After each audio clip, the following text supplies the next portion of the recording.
Hello, everyone, and welcome to Identity Insights by Indicio. This show is dedicated to bring you the latest news and industry insights in the digital identity community. Today, we have something a little bit different for you in that we will be showing a crash course on how to use DIDComm as a control channel by Indicio's Deputy CTO, Sam Curren. He delivers an excellent presentation on what it is, the technology behind it, and why you'd want to use it. So without further ado, take it away, Sam. I want to talk about DIDComm as a control channel for digital identity. I want to be clear that the stuff that I'm talking about today is not the announcement of some new technology, but rather a re-understanding or a reimagining of how DIDComm can apply in ways that you may not have seen before. And so this isn't some brand new announcement of something that you've never seen before, but I encourage you to try and understand the concepts that we're describing and how it might be applied in a powerful way in your circumstances that likely already exist. So let me get into it just a little bit here. So this is my very technical diagram of the way that early cell towers worked.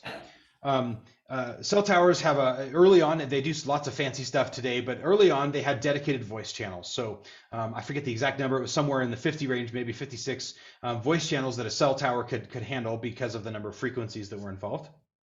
And when you made a call, my dad had the first cell phone he ever had was basically a briefcase, with a handset on it that then would mount in the back of his car, and then he had, the wiring for a little handset up front. I don't know if any of you had cell phones like that, but that was my dad's first cell phone, and it was analog, which means that you didn't just drop the call, but he would just fuzz into nothingness and then sometimes come back and sometimes not because of the analog technology used.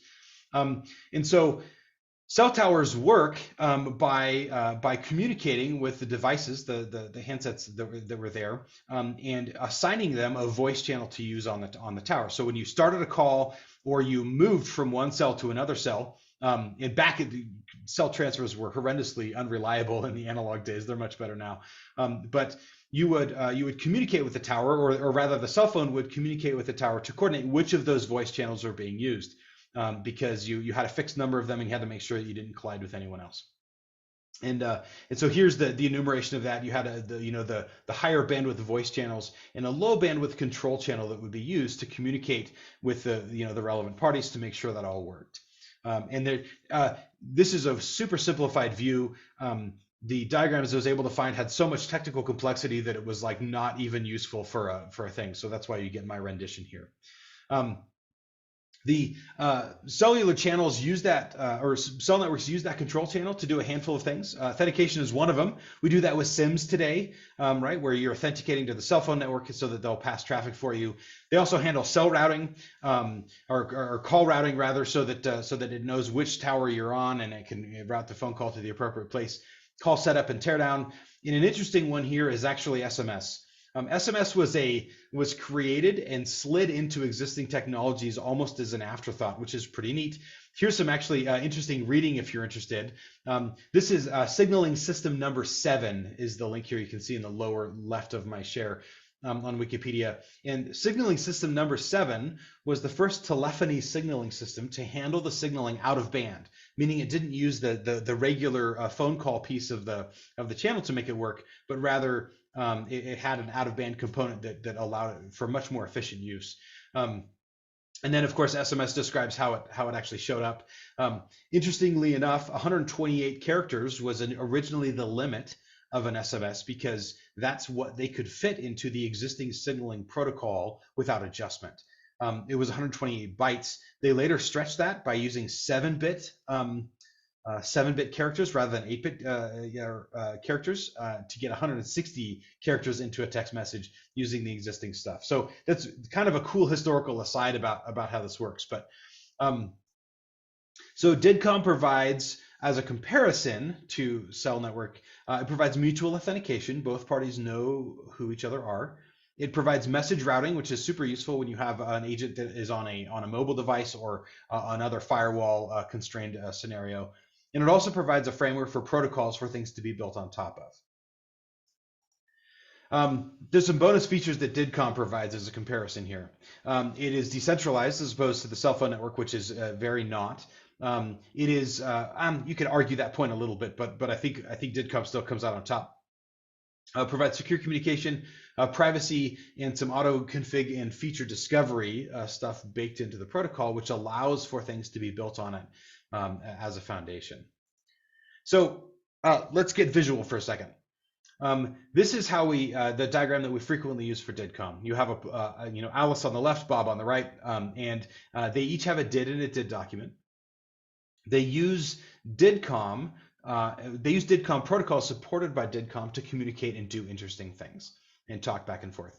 DIDComm itself has some very specific properties in the sense that it is message-based, which has some really nice attributes to it, but also doesn't do things like low latency or high bandwidth. That's not what DIDComm was designed for. And so it has some specific limitations in that manner. We'll talk about how that's not a problem in just a second. So I'm arguing and positing here that DIDComm is the control channel of decentralized identity. It is that it's the means by which parties interact and bootstrap things into existence and handle authentication and trust as part of what happens there. It's worth noting that interesting stuff can happen within the control channel, and this is the case with SMS.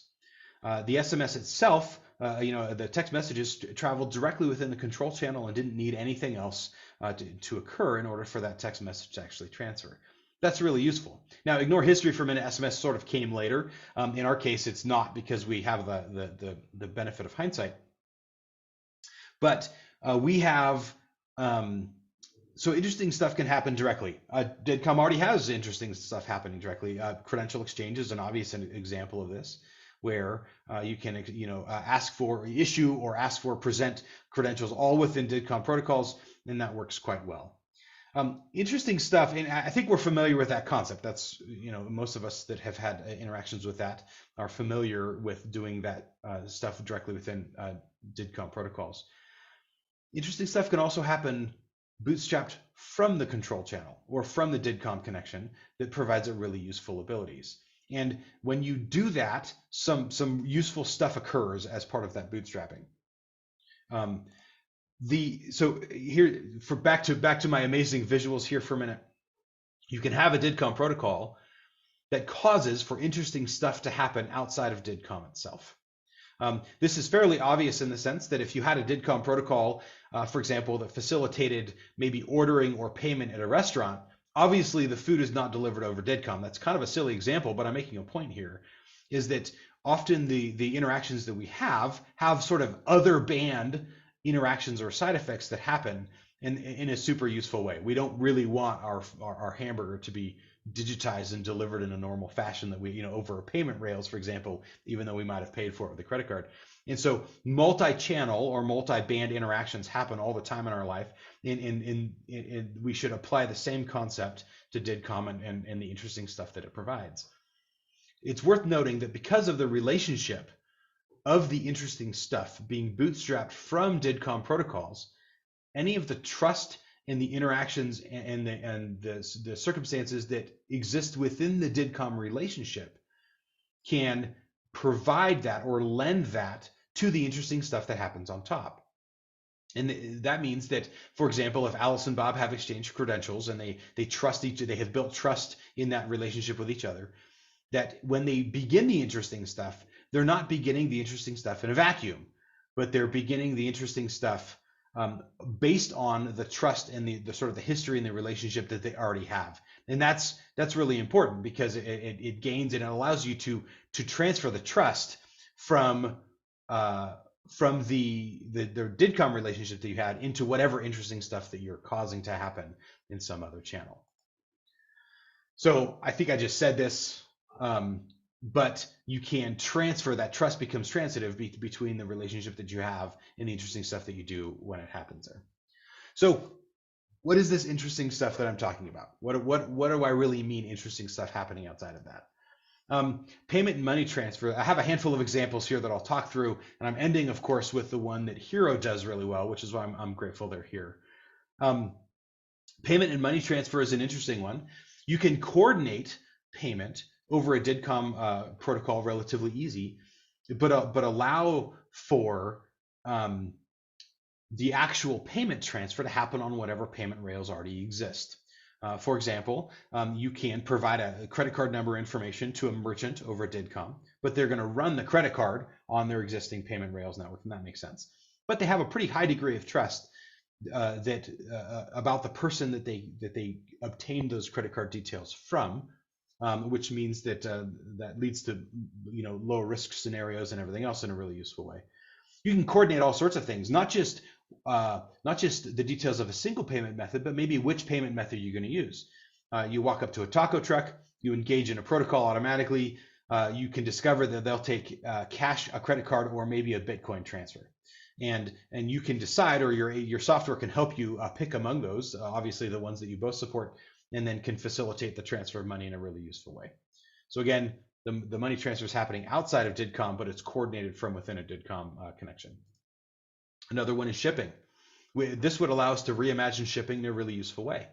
I could go to a shipping company and say, I would like, here's my shipping details, and here's where the information is being sent. Please provide me an anonymous token of shipping that I can then give to my merchant, and then I can provide that to them. They can still get the shipping quotes as everything is necessary, and even send the item as a package. But it's not until it actually gets to the shipping company, is it paired with the actual destination address in a way that's really meaningful. And so now I have privacy and being able to receive someone and don't inadvertently have to reveal my shipping address to everyone that I want to buy something from. There's other things, of course, you could do really well there. The efficient recipient communication, right? The shipping company now has a relationship with me directly, which means that if I happen to be out of town for the day and I'd like them to hold it, or there's some sort of problem, a truck got in an accident and it's going to be delayed, there's really easy communication that they can have with me as the recipient of that. And so this is something that I would love to happen. I know there's some things kind of happening here, but I think there's better potential using the power of DIDComm and decentralized identity to make that happen. Spatial web and the metaverse have been talked about a lot of things. One of them is communication or payment or things like this. If we have lots of different metaverse worlds, then having to sort of re-sign in or re-authenticate or reset up payment for all of those could be really tedious. And this would allow that to work in a much more streamlined way, as well as portable reputation. If I have gained a reputation in some metaverse world, making that portable to another one would be really valuable for all the participants involved. Not just people, of course, but the platforms that are trying to manage reputation and figure out how to handle interactions and permissions. The web is kind of an obvious one. I've placed it later here in the stack because I didn't want people to get sidetracked and misunderstand what I meant here. One of the things that can happen here, of course, it affects login. Logins, and we all hate passwords, and there's various attempts to solve passwords. Apple's recently made news with their adoption of FIDO, which is good and fantastic. But it only starts to get to the potential of what we can really do here. Logging in should really be a side effect of the digital relationship that we already have with an organization, rather than the primary activity that we take there. So if we have a relationship through decentralized identity using DIDs and DIDComm, then logging in is a side effect of that relationship that we already have, to the effect of greater security, but also really useful interactions, offline confirmations of things, or user-side storage of data from the website would be really useful, and authorization for future tasks. It's possible that I log into my bank, but if I transfer a large amount of money through a web interface, they might want to reconfirm with me that is in fact what I want to do. DIDComm is a great channel to do stuff like that on. And so there's obviously really cool applications with the web here. Here's the really interesting one. What could we do with voice or video communication? DIDComm's a super bad application of this. The latency is too high. The message-oriented nature makes it would provide way too much overhead for such interaction. But what could we actually provide by bootstrapping into this? One of the things that I really like is phishing prevention. If your communication channel is responsible for its own authentication, then that's often a very difficult thing to do with a good user experience, which means we leave ourselves open for things like phishing attacks, where people are impersonating someone else and trying to get you to spill information that you ought not. And there's some really cool things that can come from this. But right. Thank you so much for watching. If you want to learn a bit more about using DIDComm as a control channel, I highly encourage you to visit the link in the description, and you can watch the full conversation between Sam and Hero CEO Vic Cooper. If you have any questions or like the format, please be sure to leave a comment below, and we will make sure to make some similar content in the future.